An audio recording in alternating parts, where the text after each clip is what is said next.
A paz do Senhor, meus irmãos, a paz de Cristo. Aqui que nos fala o pastor Israel. Que Deus abençoe tua casa, Deus abençoe tua família. Ontem, eleições, sim ou não? Novo presidente da República foi eleito, Luiz Inácio Lula da Silva. Ao contrário do desejo de muitos crentes, totalmente contrário do desejo de muitos pastores, líderes religiosos, totalmente ao contrário. Todo mundo ficou chateado, postando nos seus status, luto pelo Brasil. Ah, meu Deus, vai ser uma perseguição. Ai, Jesus, que Deus tenha piedade do povo brasileiro, que Deus tenha piedade dessa nação. Já dizia João Calvino que quando o povo está distante de Deus, quando o povo está em rebeldia, quando o povo se distancia de Deus, João Calvino sempre falou e deixou uma palavra bastante importante. Quando o povo se distancia de Deus, quando o povo começa a se tornar pagão, Deus sempre dará um governante, um líder ímpio para a nação. Hoje, 31 de outubro, estamos comemorando o dia da Reforma Protestante. Olha que coincidência! Logo um dia depois das eleições de 2022, aonde nós estamos hoje comemorando o dia de uma grande reforma. Quem não lembra aí? Grandes estudiosos, teologia. Quem não lembra aí? Vamos lá? Pastores, obreiros estudiosos. Quem não lembra de Martim Lutero?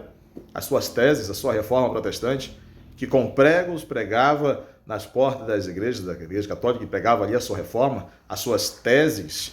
Também eu convido você hoje, você que é crente, você é servo de Deus, você que é pastor, principalmente, você é pastor, líder de igreja, que hoje Deus também começou a sua reforma. Na verdade, aí aparece um monte de crente, um monte de pastor, um monte de homens de Deus, mulheres de Deus, postando: estou de luto pelo Brasil.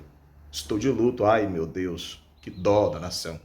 Ué, você esqueceu o que está escrito na tua Bíblia? Essa Bíblia que você tem na tua casa, que às vezes, muitas das vezes você nem lê, você esquece de ler ela, está escrito lá que toda e qualquer autoridade é constituída por quem? Por Deus. Por Deus, é constituída por Deus. Ou não é mais? Se não for, Deus é mentiroso. E os planos de Deus não podem ser frustrados? Os projetos de Deus não podem ser frustrados, não é mesmo? Está escrito? Ué, quer dizer então que só era da vontade de Deus se Bolsonaro ganhasse? Ah, tá. Se Bolsonaro ganhasse, Deus seja louvado. Lula ganhou, vixe, foi o Satanás que colocou. Não foi Deus, não, foi o diabo. Quer dizer que o diabo ele tem poder agora para colocar lá? Quer dizer então que você só se alegra quando é feita a tua vontade? Você não se alegra quando Deus mais faz a vontade dele? Quer dizer, as vontades de Deus na nação, no povo e para com a igreja entristece o seu próprio povo, a sua própria igreja? Está entristecendo você? A vontade de Deus está entristecendo os pastores? Entendi. Quer dizer então que os planos e os projetos de Deus para a igreja e para a nação estão frustrando os homens e as mulheres de Deus, os profetas de Baal, estão profetizando, mas não estão acontecendo. Estão revelando, mas não estão sendo realizados. Que estão dando palavras em nome de Deus, profetizando em nome do Senhor, mas não estão se cumprindo. Quer dizer, então, que não é Deus. Quer dizer, então, que só é Deus quando é feita a minha vontade e a tua vontade? E quando é feita a vontade de Deus? Deus, ele deixou de ser Deus? Pelo amor de Deus, hein? Toma vergonha na cara e vá virar crente. Aí você pode perguntar: mas pastor Israel, pelo amor de Deus, olha a Venezuela como é que tá. Venezuela, o comunismo entrou lá.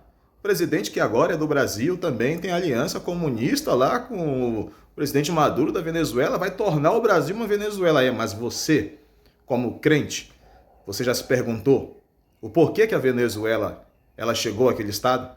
Sendo que Deus é quem impõe e é Deus quem decide o governante para toda e qualquer nação? Você já se perguntou disso? Você já se perguntou o porquê que Deus permitiu que acontecesse isso com os venezuelanos? Você já parou para perguntar ou então para pesquisar como é que estava a igreja de Venezuela? Você já parou para se perguntar como é que estava o culto da igreja de Venezuela? Como é que estava a adoração? Você já parou para se perguntar isso? O porquê que Deus permitiu? Você acha mesmo que o estado da situação que está a Venezuela É pelo fato dos ímpios estarem no paganismo? Claro que não, de forma nenhuma. De forma nenhuma. O que faz com que uma nação ela seja bendita por Deus é quando uma nação ela se chama pelo nome do Senhor. É quando uma nação, que é a igreja de Deus, principalmente o povo de Deus, se o povo de Deus, se o meu povo, que se chama pelo meu nome, orar, se humilhar e buscar a minha face e se arrepender dos seus maus caminhos, então eu, o Senhor, eu ouvirei do céu, perdoarei seus pecados e eu vou sarar a sua terra. Não é só a terra da igreja, é a terra, é a nação. A culpa, se o Brasil virar uma Venezuela, não vai ser de nenhum presidente, de nenhum governante. Para com isso, deixa de ser hipócrita. A culpa, se o Brasil virar uma Venezuela ou a igreja ela começar a ser perseguida, não vai ser a culpa do político fulano de tal, não vai ser a culpa do presidente. Não, senhor, o político, o presidente, ele é um instrumento de Deus para que Deus ele venha julgar o seu próprio povo. Coloque isso na sua cabeça. Se a igreja começar a ser perseguida, se algumas coisas começarem a sair dos padrões religiosos, a culpa é sua como cristão. É você que se deixou ser levado pelo pecado. É você que permitiu com que o paganismo entrasse dentro da casa de Deus, que por si só deve ser chamada casa de oração. A culpa é sua como crente.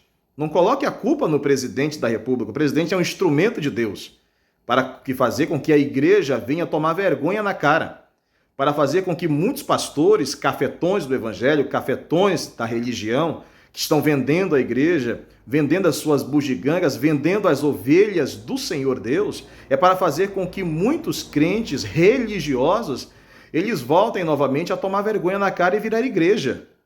A culpa é sua como igreja, a culpa é sua que está vendendo o teu caráter como crente. Se a igreja começar a ser perseguida, é por culpa dessa igreja brasileira que se deixou corromper. Se o Brasil começar a ser perseguido, virar uma Venezuela, a culpa é da igreja, a culpa é da liderança, que não guia o povo para Deus, que não instrui o povo para ser homens, mulheres, jovens de Deus em oração. É uma igreja que não ora no Brasil, uma igreja que só tem interesses próprios. A culpa é sua como igreja, não é do político. Então, se a igreja aqui começar a ser perseguida, se a igreja começar a ser... A culpa é sua, simplesmente da igreja. Porque Deus coloca o governante, Deus coloca o seu líder político, o seu governador, é Deus quem coloca para trazer juízo para a igreja, trazer juízo para o seu povo. Então seja bem-vindo à reforma protestante de Deus. E que a igreja do século aqui, do nosso 2022, indo para 2023, que a igreja ela passe a ser igreja de novo. E que muitos cafetões do evangelho, que muitos crentes que se deixam vender por politicagem, e hoje dentro das igrejas existe crente de direita, crente de esquerda, já tem partido político definido, já não é mais igreja, já não é mais cidadão do céu. Então seja bem-vindo, porque Deus vai começar a sua reforma. Seja bem-vindo à reforma protestante de Deus. Dia 31 de outubro, que Deus te abençoe.